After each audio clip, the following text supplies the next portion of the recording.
would return. Now, I'll quickly talk about ancient Egypt before we'll jump into European traditions. So, ancient Egyptians worshipped a sun god called Ra.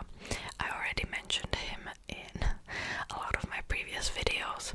So he had the head of a hawk, and he wore the sun as a blazing disc in his crown. And at winter solstice, when Ra began to recover from his illness, ancient Egyptians would also fill their homes with green palm rushes, which symbolized the triumph of life over death. The reason why I'm specifically mentioning this is also because we now also put something evergreen into our homes during Christmas, right? So I'll talk about the Christmas tree later on, okay? So now let's move on to the northern hemisphere, because winter usually was a terrible time of uncertainty, hunger, and so people celebrated in the middle of winter. It was like a perfect time to celebrate because they needed to lift their spirits up a little bit. And also they would slaughter a lot of farm animals so they wouldn't have to feed them during winter. Like I said, terrible time. Now let's talk more about the Germanic holiday called Yule. And last year in my last video I only mentioned it briefly, but I will talk about it more in this video. So Yule was celebrated from December 21st through which was winter solstice, through January. Usually it was celebrated for 12 days, and it was celebrated in the region of Northern Europe, Central Europe as well, and England. So the men in the family would bring large logs to their home, and they would set it on fire, and for as long as the log would be burning, they would feast. The whole family would feast. And they believed that each spark from the fire represented a new pig or a calf that would be born the following year. Also, people in the northern region were singing, and specifically there was something called the wassail. I'm not sure how to pronounce it. And the wassail was celebrated on the 12th night of the whole Yule. Okay, so usually it was either January the 5th or the 6th. Okay, and people would either do house visits where they would basically go door to door, and they would sing and offer a drink from the wassail bowl in exchange for gifts. You can kind of see where the gift giving tradition maybe came from, and also the tradition of singing. Now, I also found out that they would also visit orchards and sing, so they would have better harvest the year afterwards, which I think is cool as well. There was also a symbolism of a goat, and in northern region it's actually still present. Okay, so the Yule goat was an invisible spirit that would appear before Christmas to make sure that the holiday preparations were done correctly, and eventually it took a role of a gift giver, and the goat would accompany Santa later on. Okay, now again, the goat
creation.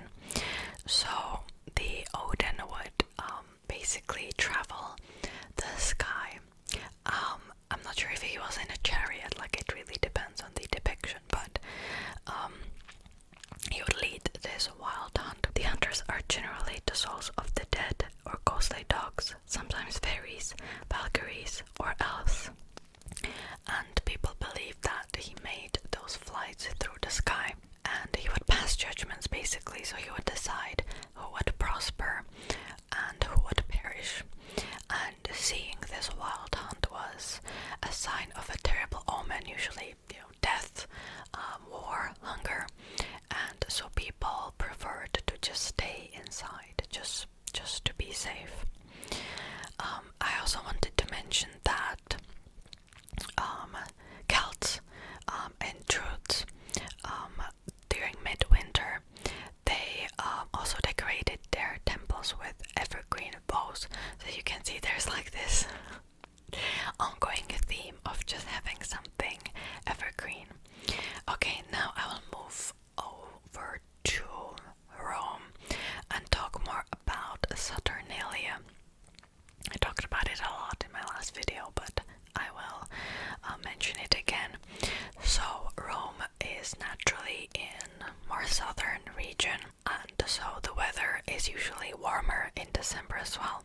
And around 17th of December is when people would make their last harvest.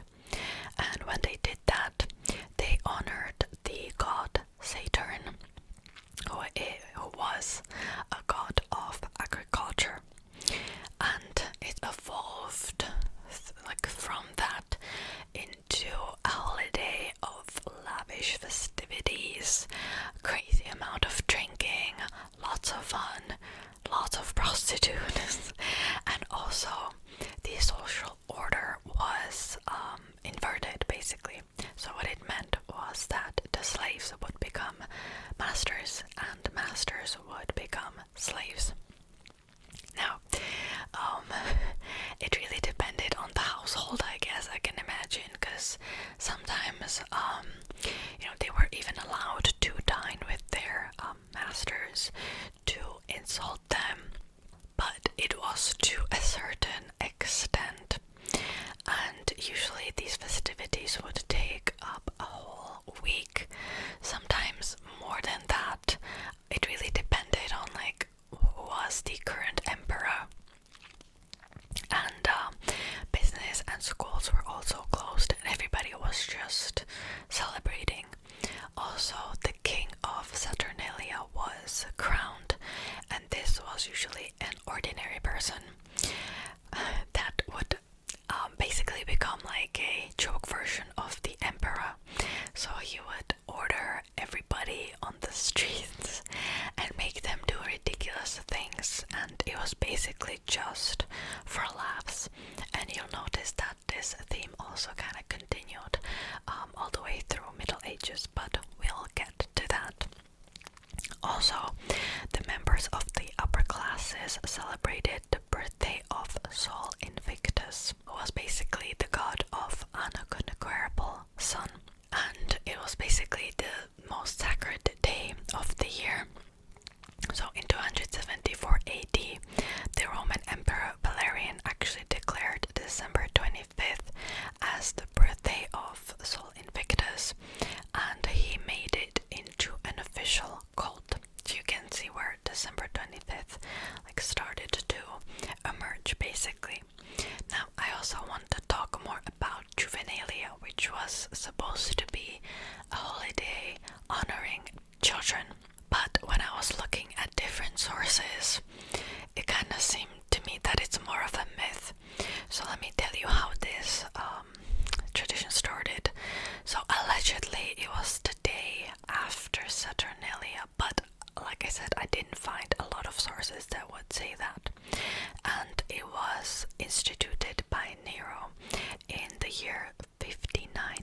as you might know, Christmas is celebrated on December 25th, right?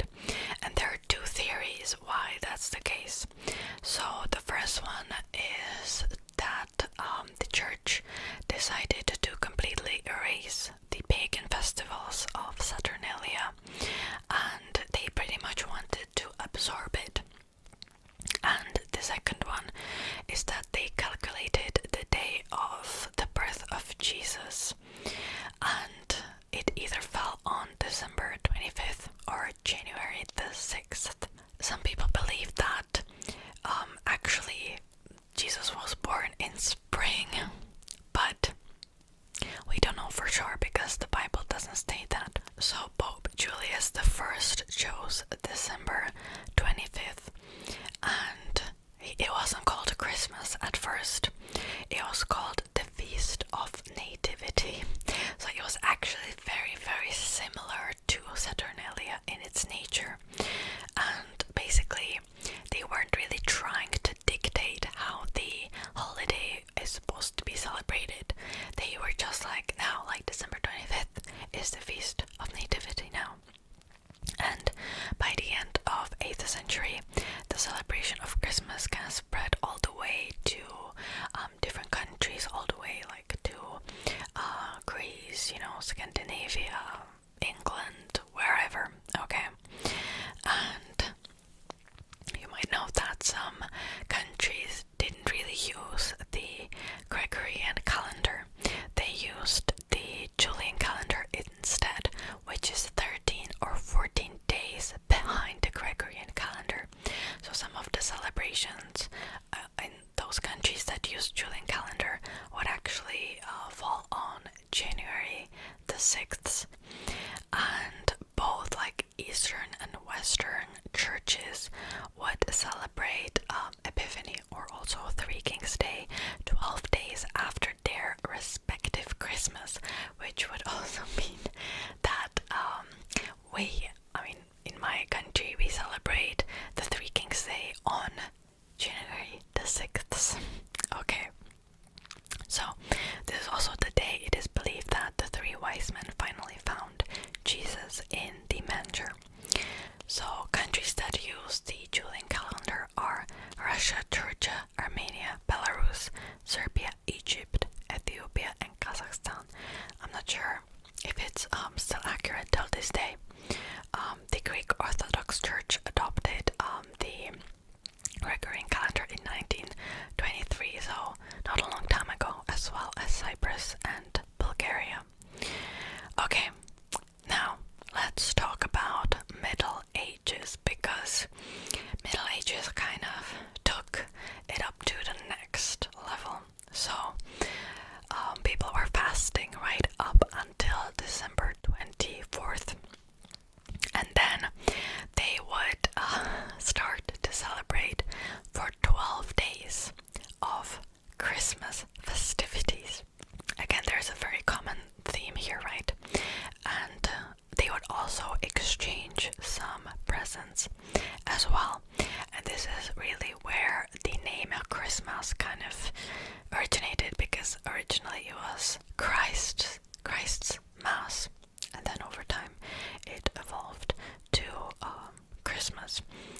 Actually, it was first recorded in England in the year 1038, the first name. Okay, so they also combined the servants as masters tactics and also the craziness that Saturnalia had. So, for example, the whole festivity was directed by a lord of Misrule, whose word was the law. And they also played tons of different crazy games. So one of them was, for example, hot cockles, which meant that a blindfolded victim had to guess who slapped him from behind. And if he would guess correctly, then the slapper became the victim. Okay. Allegedly, they also burned the Yule log that we already talked about, so I will not really explain it again. And the poor would often go to the houses of rich and demand their best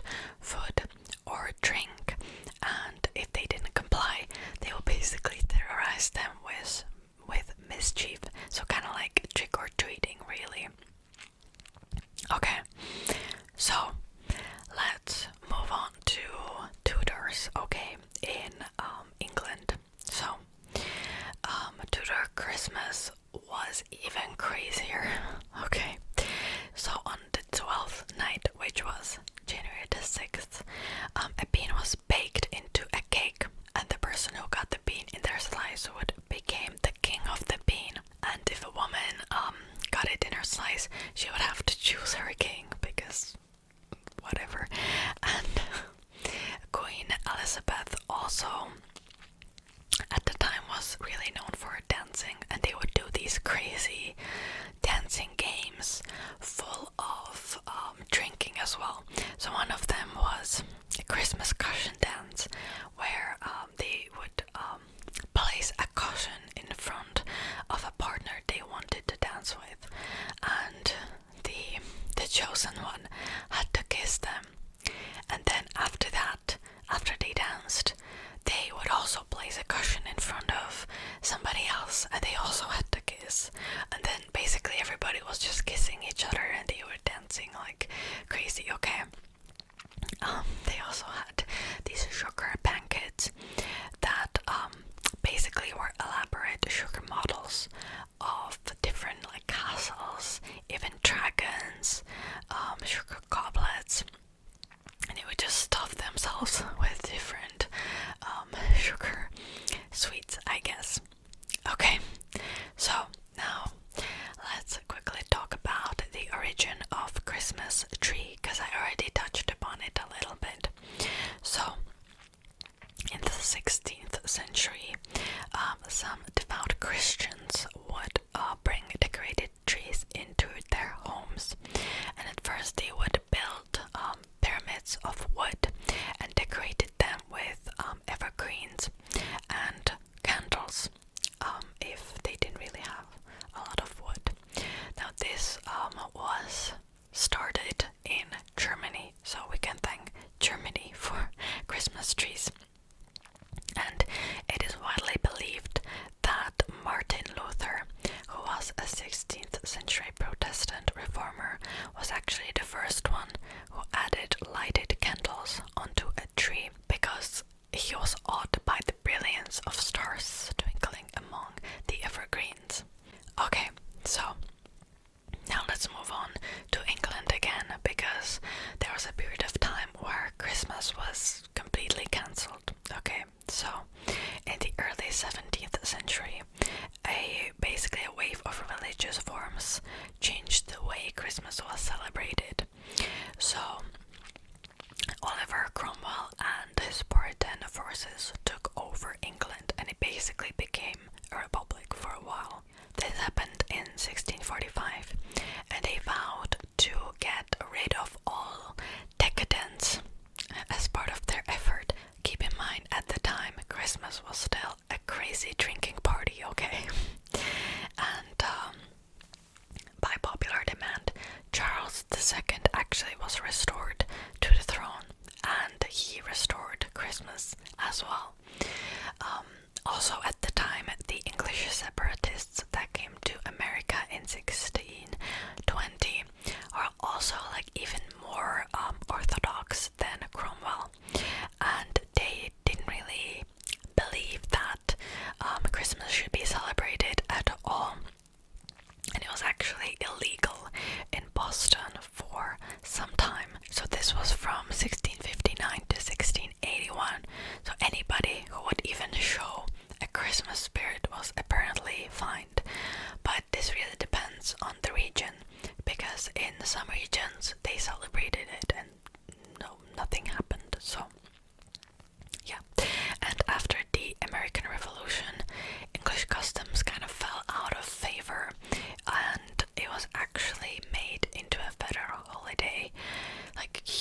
here, so it will be linked like up here probably. Okay. He also mentioned the Lord of Misrule, the Yule log, and just tons of different ancient traditions.